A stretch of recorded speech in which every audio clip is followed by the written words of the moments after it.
This webinar will cover the key areas associated with high growth potential mindset and how systems thinking can be used to unlock your business potential.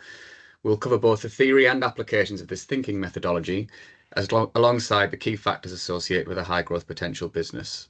As mentioned, if you've got any questions throughout, please feel free to either use the chat function or the Q&A, and we'll address them at the end in a quick brief session, and can provide any further answers via email following this if we don't cover them during today's webinar.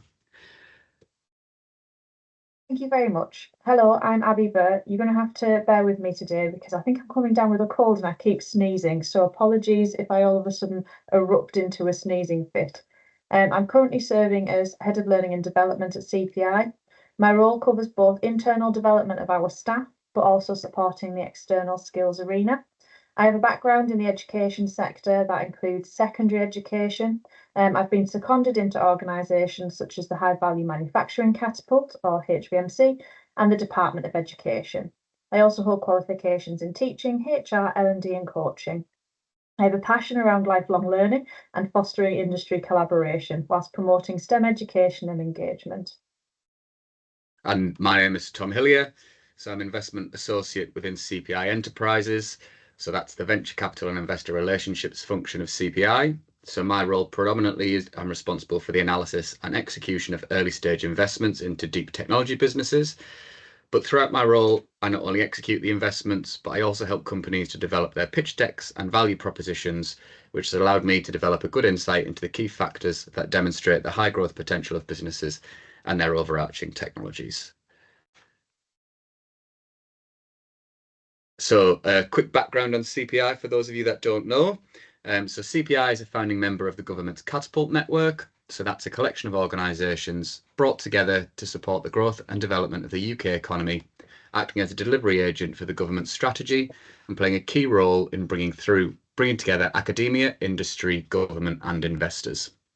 So the goal of what we do is to drive bright ideas in research, predominantly related to products and processes, towards the commercial market. So assisting in that next step of the development journey, whether through technical or commercial support mechanisms. Within this webinar, the content focuses on areas that will enable the transition from innovation to investment readiness and ultimately the commercial market, understanding the factors that investors, such as myself, look for when identifying high growth potential, and then providing thinking methodologies that will help you critically evaluate yourselves and your business against these key indicators. So through our 20 years of experience within the innovation ecosystem, we've been able to develop a number of technical capabilities covering multiple markets and technology applications. This encompasses industry relevant expertise and an extensive innovation asset base. This combination of knowledge, assets and experience has given us a unique offering within the innovation landscape, reducing risk and speeding up the time to market for our customers and collaborators. So alongside our technical offering, the company have grown a range of supporting functions with key knowledge in securing dilutive and non-dilutive funding, the provision of partnerships and connections to relevant funding routes, and also the potential collaborators at the right time in a company's development journey. And whilst our technical and funding capabilities have grown, we've also been able to integrate a key focus on future foresighting of skills requirements for new and emerging industries and technology areas. I will touch on this a little bit later on, but the idea is that we support through a range of bespoke programs and competency assessments, which helps then with the leadership development.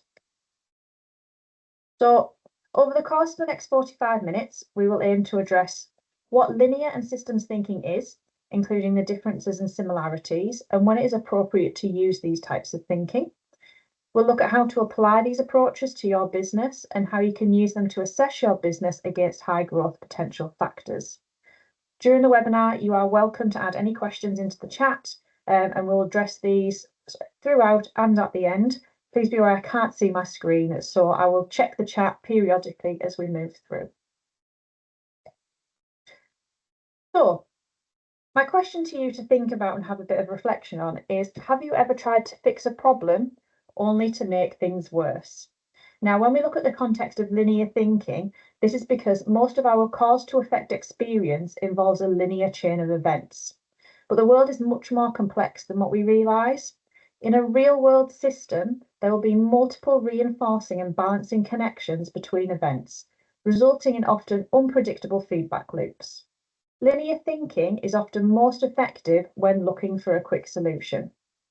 So when we use linear thinking, it reduces things down to its component parts. It's concerned with context. It's used to fix the symptoms. It creates order and maintains equilibrium. And it believes components, including people, are predictable. So, for example, if you have a safety incident at work, the first thing that you must do is assess the area and ensure it's safe. This is essentially completing a series of actions. If you're on a boat and you start to take on water, the first logical thing to do is to address the problem, because if you don't, you're going to sink. So afterwards, you can then go back and critically assess and determine the next course of action. But if you're working on building a boat, you need to think about the whole boat. So starting building without thinking about how the pieces come together to form a functioning vessel, you'll no doubt then run into problems. So a real-world example of linear thinking used in the wrong context is something called the cobra effect. So this originated in India. The government wanted to tackle the worrying number of venomous cobras in Delhi, which is the context. Their strategy was to offer a bounty for every dead cobra. So this created an incentive that was initially successful, which is fixing the symptom, and many rewards were claimed and the number of snakes spotted in Delhi started to decrease. However, the number of dead snakes that were presented to the bounty office for the reward kept on rising. It turned out that people are generally quite enterprising and then not predictable as linear thinking would have us think. And they started to breed the snakes to get the bounty. The government then became aware, so they stopped offering the reward. So as a result, the cobra breeders now set their worthless animals free, which increased the cobra population in the city, which is still an issue that they're having today. So linear thinking, as we've highlighted above, does work incredibly well for quick issues that need fixing. It's a reactive way to providing a solution, whereas systems thinking can be used as a proactive approach. So when it comes to complex problems in life, that's where systems thinking really shines. So if you're running a business and you want to reach your full understanding of your high growth potential, you can't just think in linear. And that's what we're going to try and give you the tools to do today. So systems thinking is the ability to look at the world as a whole rather than looking through blinkers. So you can see how your actions impact others and the world around you. It's about making sense of the complexity by looking at things in terms of wholes rather than splitting them down into their parts and looking at them individually. An iceberg metaphor is often used to describe systems thinking because with an iceberg, you only tend to see what's above the water, but there's a much bigger unseen portion under the water. So continuing with this metaphor, a systems thinker might approach a problem by asking, what could be under the surface that we don't see? So the idea of systems thinking is to address things as a whole. It's concerned with the processes, and it includes underlying dynamics that might be entwined with those processes or even with people. It's identifying possible patterns, even if they don't always show up straight away. And it believes that humans are actually quite complex and unpredictable, which is in the previous point, the Indian government didn't think about. So we'll continue with this iceberg metaphor. So when used in business, it aims to develop the ability to operate across a large set of relationships and/or departments to ensure the collective output is greater than the sum of its parts. It introduces things such as diversity of thought, pulling together a broad and diverse range of people to meet specific objectives, and it'll also support you in generating unique insights, continuous improvements, and collaborative relationships. Systems thinking can be taken not only as an approach to problem solving, but it can also be used to critically assess your business or technology, encouraging a systems thinker to take into account the overall system as well as its individual parts. I will say you'll get sick of me saying the word system as we go through this. It's not just about looking at the events, it's about in the context of what that happened, but also considering what trends are noticeable, what influenced this, and what are the assumptions and the actual facts. It can also be used and applied to goals and objectives, such as reviewing your business for high growth potential, which is something we're going to guide you through. And it's not just about looking at statements, it's about noticing patterns and trends in this area. So in the next slide, I want to introduce a tool that will support you viewing your business through a systems thinking lens. So to be able to apply systems thinking to your business, you first need to understand the system in which you work and where innovation will actually take place. So to do this, you need to ask yourself, what is the nature of the challenge that you are facing? So even an established business will have its challenges. So one of CPI's, for example, is how do we ready ourselves to deliver the government's industrial strategy? Another example could be, how do I expand my business to meet a growing customer demand? Or how do I introduce a new product to market? And what you can do is you can use these three lenses of systems thinking to review your challenge and ask, well, is it desirable? Is it viable? And can the company profit from it? And is it feasible? And in the next few slides, we will be looking at high growth potential business identification. These sections are mirrored on the handout that you have. And as we go through and pose questions, try and look at these answers through the lens. But don't worry, I know I've given you a lot of information and we will keep referencing it throughout and we will pose questions that meet each of these three areas. So what actually is high growth potential? So the written definition of a high growth business is one with annualized average growth greater than 20% a year over a 3-year period measured by the number of employees or by turnover. Now, that does sound a bit more complicated than it actually is. But whilst this is the case for many, at CPI, what we've actually recognised is that there are several other factors that could lead to a long-term strategic relationship, a strong investment opportunity, or a business with high growth potential. So outside of that kind of growth of 20% a year, what we actually look at are these areas below. So the ability to identify and unlock a gap in the market. So that's through the exploitation of a novel and disruptive technology at times. The ability to grow the business footprint, so increasing the innovation capabilities of the UK, thinking about the types of things such as assets or the kind of the areas that we need to push into. The ability to attract both dilutive and non-dilutive funding from regional, national and international sources. So dilutive funding is things like private investment, where that non-dilutive funding is a grant application, so they could be from a number of different sources.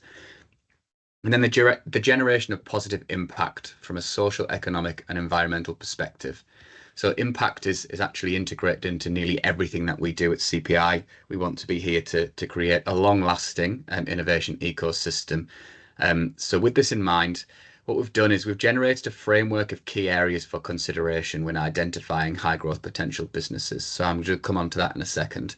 But as Abby has mentioned with a handout, which should have come with your invitation, it basically just covers the sections that we've got associated with these factors.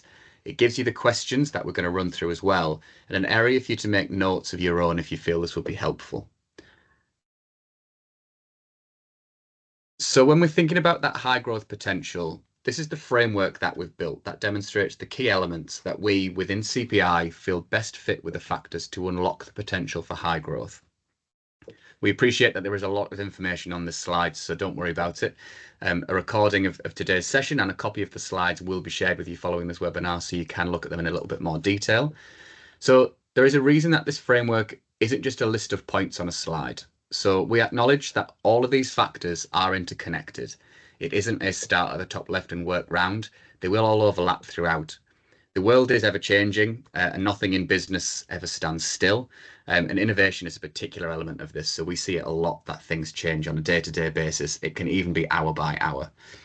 So we appreciate that this is very, very generic, but we've developed it to stimulate thinking and personal evaluation rather than actually being an exam. We understand that every business is different. Not all businesses are working at the very early stages of innovation.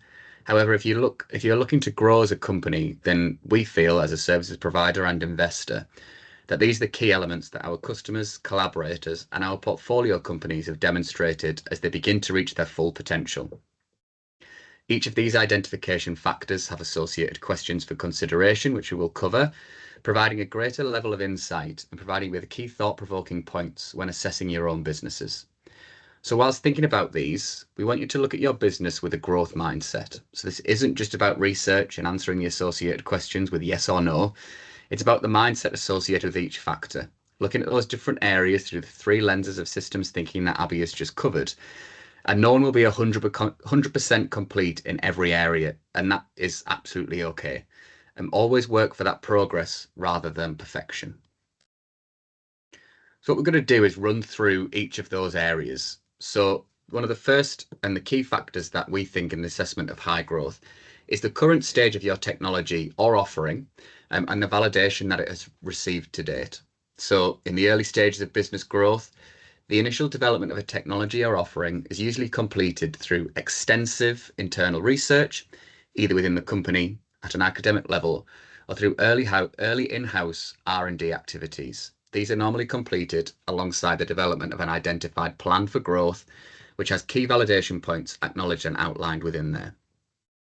So for businesses who are moving on the development pathway, we think it's important that that service or technology is validated with relevant data points to prove your offering works as expected and the specification that you've generated meets the requirements of the market. Now, often when we think data points, it all has to be done from testing. That's not necessarily the case as in like a lab facility that you would get a certain spit out of a result. But these data points can be anything from comparing yourself against the current market standard and also the feedback from those around you who have that knowledge to be able to ensure that you are developing and meet those requirements. So when thinking about this area, some key questions that you can ask yourself while reflecting on your business is, can you easily demonstrate the source of technology or business idea? Do you fully understand the specification of the final product or process? It's okay to have a rough specification at this stage. What are your main development and validation milestones? Having a plan on how to get to the end product, including identifying key milestones, is important to keep you on the straight and narrow. Otherwise, there's potential for random thoughts and deviations from the required steps towards innovation. How are you performing to date? Honesty is the best policy. If you are short on a milestone, why? And how can this be changed and adapted? So the second point that we're thinking on this wheel is the understanding of that end market application and the overall use case of what you're doing. So thinking back to the three lenses of the systems thinking approach that Abby ran through earlier on, identifying a gap in the market that demonstrates a clear unmet need that your technology or service can fulfill ensures that alignment to the desirability of your offering and will ensure that the business can strive towards the achievement of a goal, providing a greater chance of market adoption. It is important to acknowledge that every business is different and there may well be multiple applications for the offering that you are presenting.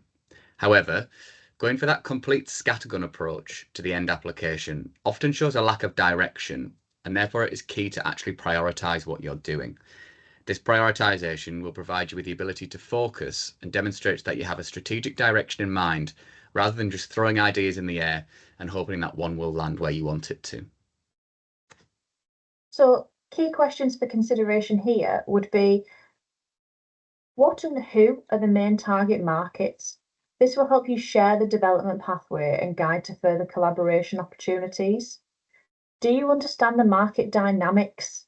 So thinking about that, thinking of things as a whole, knowing how the market is working and acts is a key element, and it provides that wider angled view of the world and demonstrates that you are not just in that linear mindset. Market dynamics and growth combine a number of external factors that would link to systems thinking. How does your technology meet an unmet need, and why is it better than others that are currently on the market? If you don't have a USP over others, why are you doing this work in the first place?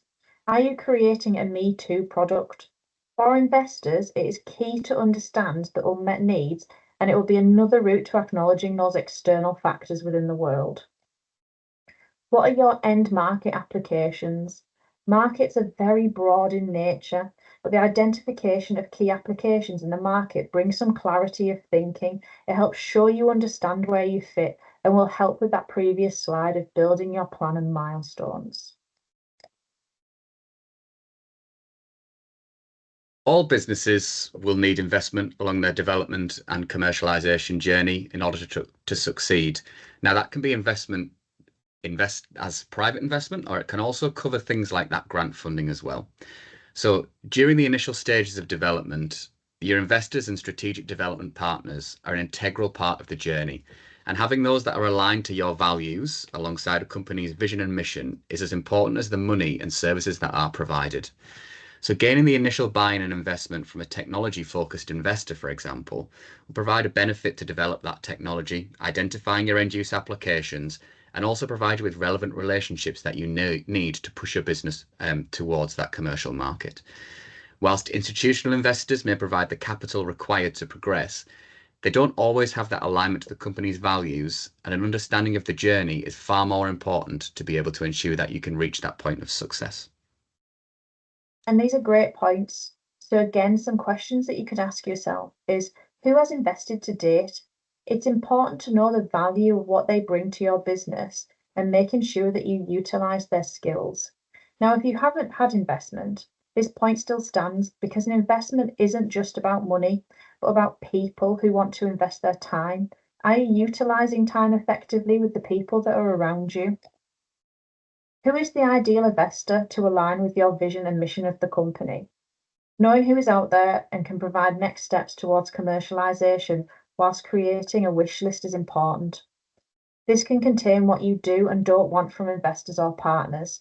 You can never have too many conversations with investors, and it's also your right to say no as much as they can.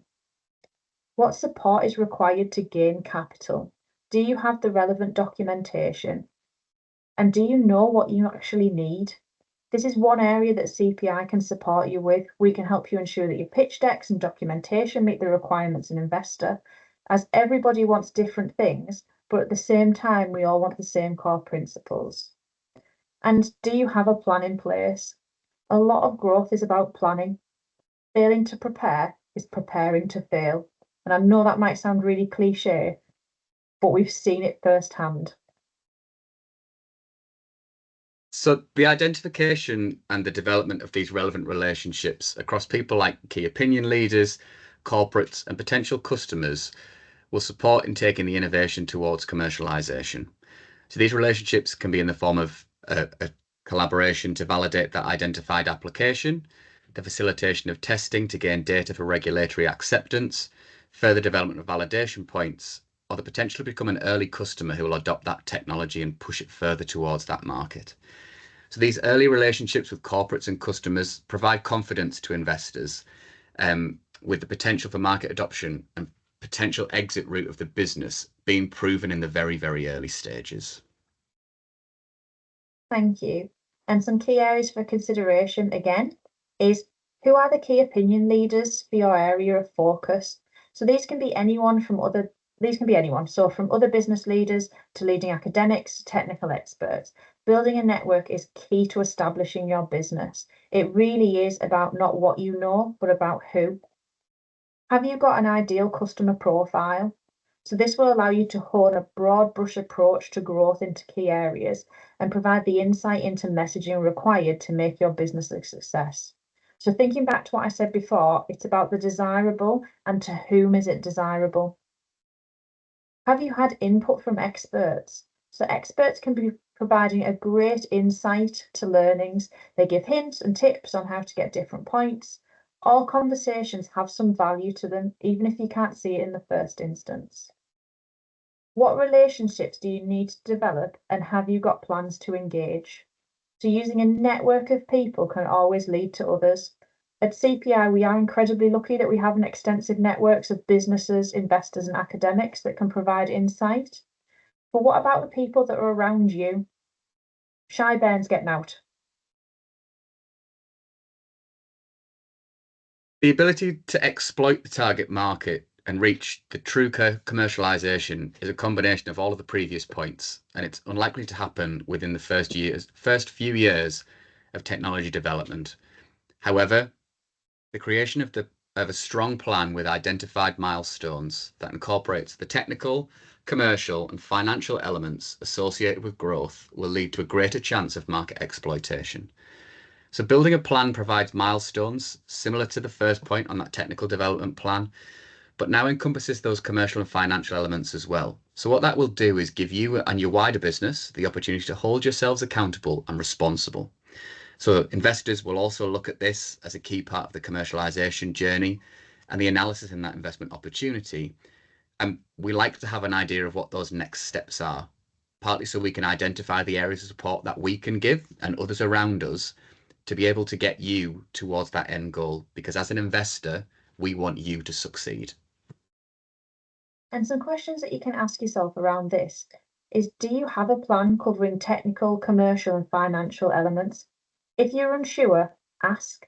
There's plenty of support out there to help you succeed, whether that be from UMI, CPI, or other people within your network.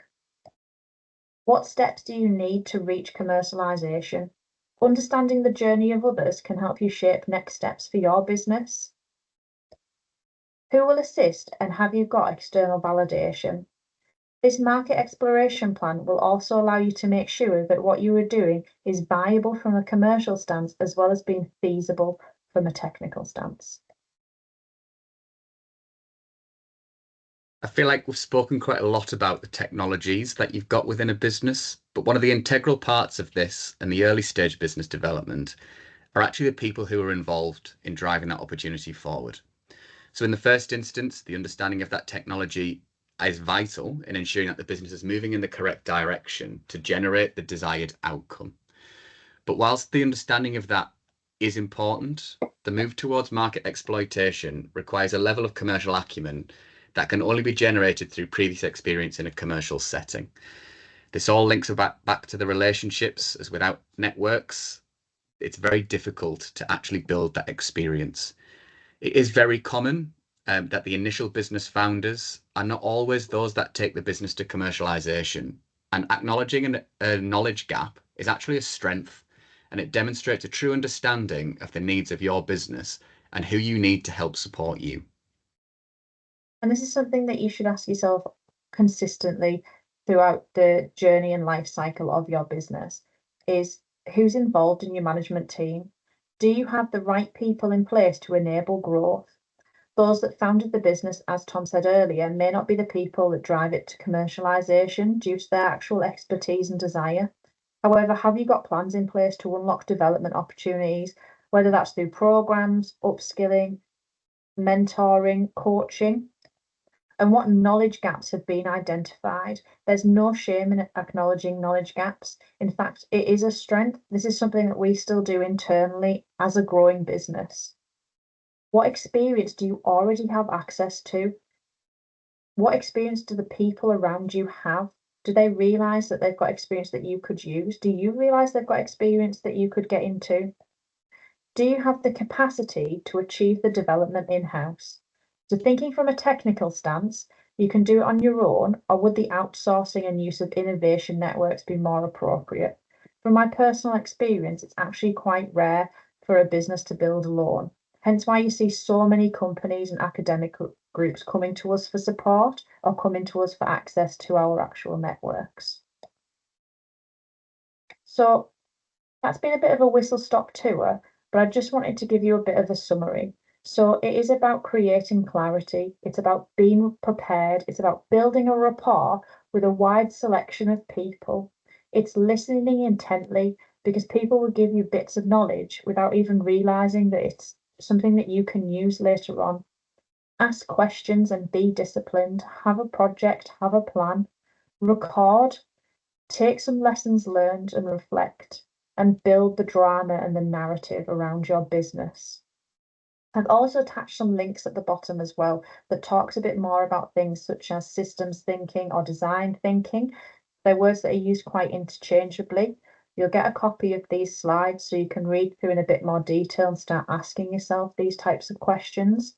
But what I'd like to do is just take a pause here before we move on, is say, do you have any questions before we move on to these closing slides that you'd like to raise now?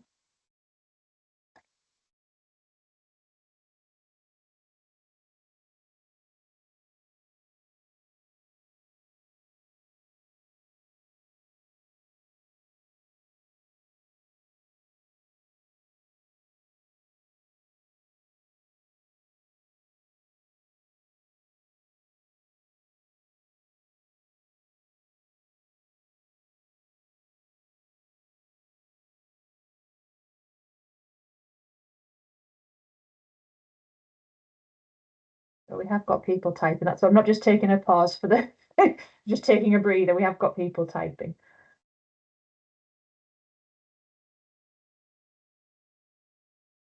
So we've got one that says, when considering businesses, which of the key areas do you think is the most important when looking at investment opportunity? I think, Tom, you're probably the best person to answer that one. I was going to say I'll try and take that one. So for me, it's the area of kind of investment that we work in within CPI are very early stage businesses primarily. So for us, we always look at the management team first. So if we believe in the person and we trust that what they're saying is true and we think that is the right person to push forward, then that definitely knocks them above other businesses. So some companies come to us and we see them with a great level of traction and complete knowledge of exactly what they need to do. But at times they don't have the right people around the table. So it's one of those for us. We always try and provide feedback. Obviously, we'd never be personal with it, but it's for us. Management team is so important, and I think that's very helpful for others who are looking at these different things. Is making sure you've got the right people around you. Like we said earlier, it's often a case that those people who initially founded the business might not be the people to take it forward, and that's completely okay. Especially people who kind of look things from an academic perspective, they like to hold them a bit like their babies, and they do have an awful lot of pride in what they do, and that's completely right to do so. But what we always say is look at things from that kind of lens of, is what you're doing the right thing to do in holding on to that, or is it worth and is it time to bring somebody in to support you? Don't just take it all on your own. It's much easier to work collaboratively with the right people around you. So for us, we see it as management team is as important as the technology, if not more, especially in the early stages. Obviously, as you move through and get into those kind of next steps of investment, then often it is the customer traction that's important and understanding exactly what that customer might look like. But in the very early stages, we always look at management team first. So what I would say is make sure that your LinkedIn profiles are up to date because investors use them a lot. So we do quite a lot of research behind the scenes on people's LinkedIn profiles, from your experience, but also the types of things you put out there. Are you also kind of a key opinion leader or an expert in that field? And those are all things that we look at in the early stages. That's really interesting. Thank you. Do we have any other questions?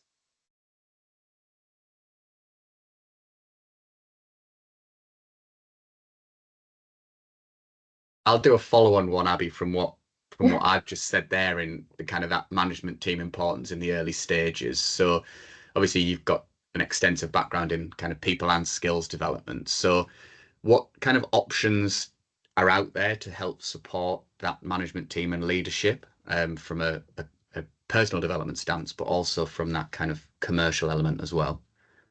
Yeah, absolutely. So at CPI, and what is best practice generally amongst learning and development teams, is to do a 70-20-10 model. So 70% comes through, your experience, your on-the-job learning. 20% can come through that shadowing, and that 10% comes from actual courses and learning. So a great thing for SMEs to get access to is the apprenticeship levy. So it's there, it's paid for, so it's at no cost to yourselves. And you can do programs such as a level 5 management, you can do level 3 team leader, you can even go as far up to a level 7 apprenticeship, which is classed as your master's around leadership, which yourself, Tom, has had access to. And that's a great way to start upskilling those leaders that are in your business and your management team, especially if they've got no experience in that area. But also, a big thing for us is using your network. So, what other businesses have you worked with? What other companies have you had exposure to? Can you possibly do a secondment? Can people go and watch and interact with your meetings that you have and go and experience how you chair a meeting? Is there any boards that you could sit on to get some experience of other businesses? And they don't just have to be other company boards, there's educational boards as well. Can you become a chair? There's so many different things that you could expose yourself to that isn't in the form of doing a program or a course that's going to cost you money. So on top of that, there's lots of commercial things that you can access. There's loads of free resources online. But our biggest takeaway is reflection. So experiencing something, reflecting on it, and then how do you actually change your mindset into that growth systems mindset of actually, this happened because of X, Y, and Z. Let's think about it as a whole. Let's see how these can be interconnected, and let's learn from this and try something different moving forward. Because there isn't anything wrong with failing as long as you take something away from that and you don't do it again.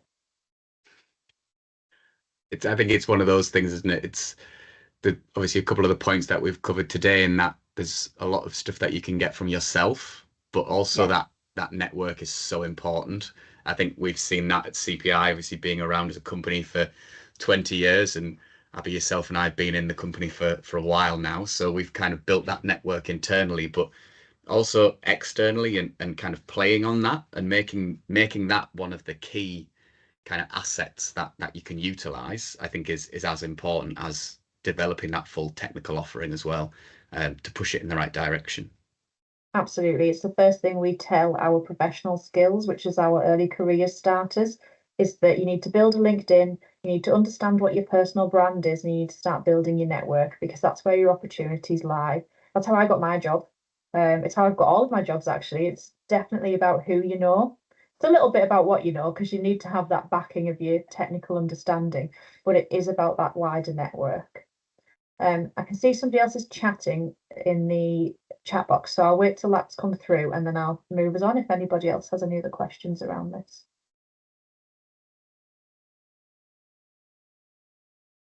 Actually, I might just ask her because I think it's taking longer to type here. I was just say I can see your three dots going at it. Because I deal with a lot of SMEs and also startups. You know, they're like most of them are one-man band to begin with. And then from your presentation, I can see this definitely is going to be an evolving process as well. The mindset just keeps growing. I'm just thinking for a startup as a new, what are the I guess a basic mindset they should have, enable them to take the first step and then gradually grow and move on and then, even evolve the mindset and to grow the business further. So for me, it's that growth mindset. So it's doing a bit of research around growth mindset and then critically assessing yourself against that. And that's quite a difficult thing to do when you have to do that internal reflection. But if you start having a look at that and say, well, actually, where am I at the moment as personally? And then where is my business at the moment? What are the opportunities there for myself to grow? And then how do I actually start doing those things? But sometimes those things might not work. And that growth mindset comes from going, right, okay, this didn't work, but why didn't it work? What were all the components that fed into this? Because it's about using that systems thinking as well and thinking about things as a whole and thinking about the complexity and how unpredictable things can be, and then growing from that, and then going back around that cycle. So that learning mindset and that growth mindset is constant. It's never you get to the end of it and you go, I'm 1,000% successful and I'm here. So actually, how do you go back around that cycle again? Yeah, I That's think great. it's one of those kind of from my side, obviously. So kind of Abby's covered it a little bit there from that mindset, but what we've tried to do within this and the factors that we've identified are the areas that we feel are the most important. I mean, like we've said throughout, everybody wants something different, especially in the investment world. You'll never have a perfect pitch deck for everybody because everybody will kick back on something. And what we've tried to do is put the different areas out there and the different questions that we feel and that I often ask internally when I'm looking at things from an investment stance on exactly what we might look at. And it's 100% okay to say you haven't got something. If you haven't got a full plan, then that's absolutely fine. But identifying that is then a way to be able to grow and thinking about those three kind of circles in that Venn diagram there of the kind of systems thinking approach is that kind of how can you feed those into what you're doing? So we understand that nobody has everything outlined. Even the largest corporates in the world who turn over millions and millions of pounds, not everything they do is right, and they are okay with that. And it's much easier when you've got hundreds of millions of pounds to do something that isn't right. We appreciate that. But in the early stages, what is really important is identifying the bits that you think are the correct thing and then critically evaluating it. Nobody likes critically evaluating themselves because you want everything you're doing to be the best and you think it's great. And that's often where you have to use somebody external. So that could be somebody that you know from school, somebody you met at a business event to float ideas with, because they could also say, okay, that's great, but have you thought of it like this? And it's that different way of doing it. And I think Abby's mentioned it a couple of times now, but that actual reflection on things is really important. Like I do it all the time when I look at investment opportunities, and I'll turn it down now because it's not quite right. But there's always some that stick in the back of your head, and it's always because somebody is good. We've tried to do this, but it's not quite right, so we're going to do it this way instead. And we all go, okay, great. They've thought about it. They understand. They've got that mindset of, okay, for me, I need to get to X point, but I know that 7 things will change, so I've got to look at everything. And that's that difference between the linear thinking and the systems thinking, especially when it's like the first word on that slide there is challenge. What challenge are you targeting? What are you thinking about? Make sure that you're clear in that. And that comes back again to the market approach and all those different things. So what we've tried to do through this is give the couple of questions very top level. There are obviously thousands more that could go alongside them, but what makes it easy to link back to what we've spoken about, but to be able to reflect upon things as well. And I think that's one of those things that obviously we're here to help as much as we can. So we can take things offline after this if people have other questions that they don't want to ask now, or they look through the slides when they get them and think of something else, and that's where we can do that extra bit of support as well. That's great. Yeah, thank you. This definitely helped me to provide some good suggestion to the clients I'm working with. Thank you. Thank you. Okay, so we'll just move on to the next one. And like Tom said, if you do have any questions that you want to take offline, that's absolutely fine because that is what we're here for. So you'll go into that now. I am. So final slide from myself. So this is a little lollipop diagram almost of kind of what we do at CPI. So transforming innovative ideas into marketable products is, we know it's costly, and you may need that external funding support. So this is where we come in at CPI. As I said earlier, we have access to innovation assets, which are very extensive, and those open days that Bajar mentioned at the start will help to cover some of those. But we can also you can access those through collaborative research and development projects. So that's through securing grant funding. But we can also provide investment support through documentation reviews, investor signposting, and there's other ways that we can help as well. So with over £150 million of grant funding behind us, secured for our partners, spread across almost 200 projects now, we've gained a lot of valuable insights into the production of successful grant applications for regional, UK-wide, European bodies as well. So we can help to navigate the complex funding application process, not only identifying the suitable funding, but actually helping you to write the proposal as well, because often that is the hardest bit. But then it's that working with you to research your market, refine your value proposition, understand your financial plans, and make sure that you're set up for not just this stage of development, but also your next. So we appreciate that grant funding is often the way to go in the first instance, gain that initial traction, understand your market plan.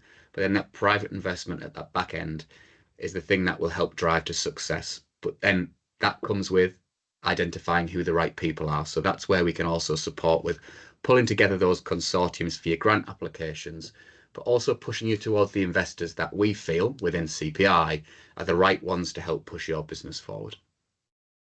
Thank you. And we can also offer things such as business coaching, so helping you understand where your leadership competence is at the moment and where your management competence is, and help you identify those skills gaps that you've got, and then help point you in the right direction to help bridge those. So that's it from us. I'm very aware that that was quite a heavy session. There was a lot of talking and a lot of questions for you to think about. So please take that away, rewatch at your own pace, or even put us on mute and work your way through the slides.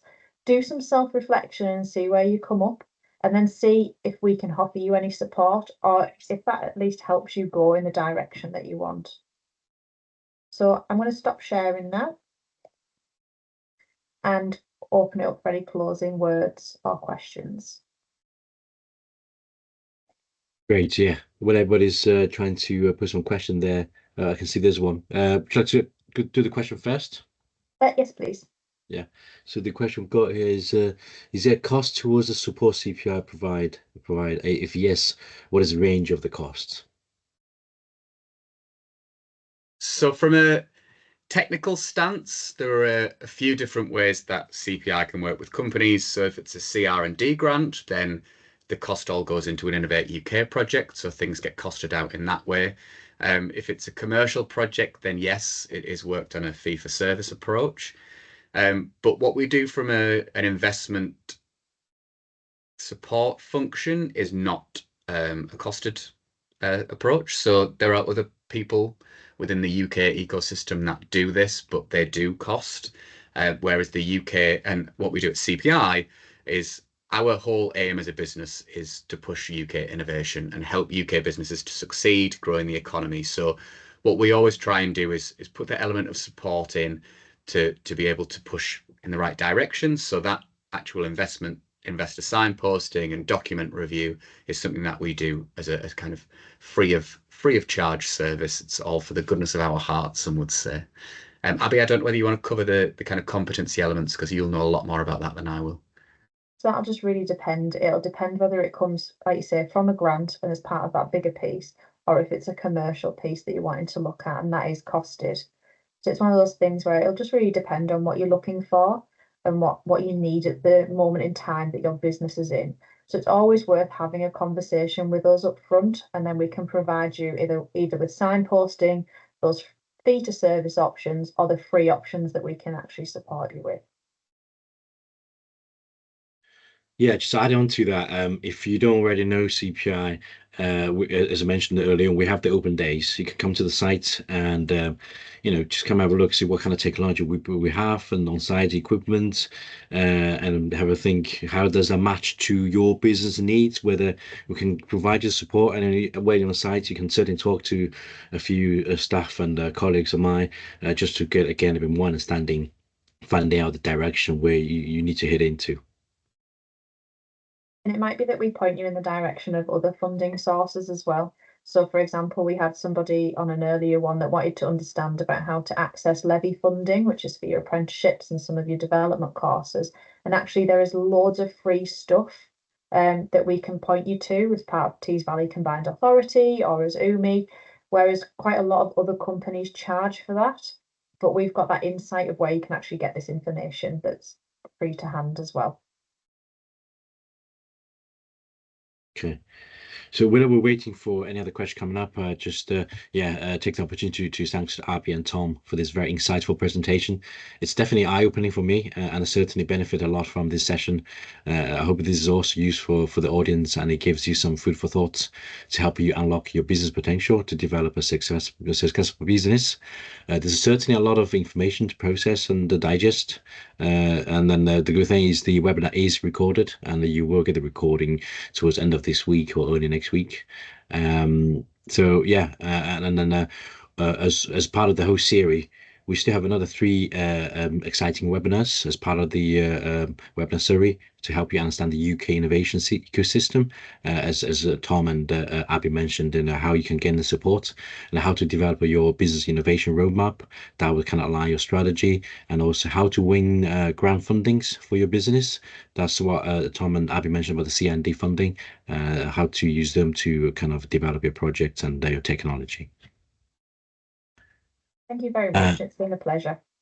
That's great, yeah. And again, just want to highlight, we do have the open days at Biotechnology Technology Centre in Woking on the 20th of March, next Thursday. And then it could be a good opportunity for you to come on the site and then just get to know about CPI, as well as the Biologics Technology Centre at Darlington. That's on the 31st of March on Monday. And then, the sign-up link will be shared with the webinar recording together. So please block your calendars and for those 2 days. And if you're interested, and you just need to find out a little bit more about us and how we can support you. Okay. It doesn't look like there's any more questions in the chat.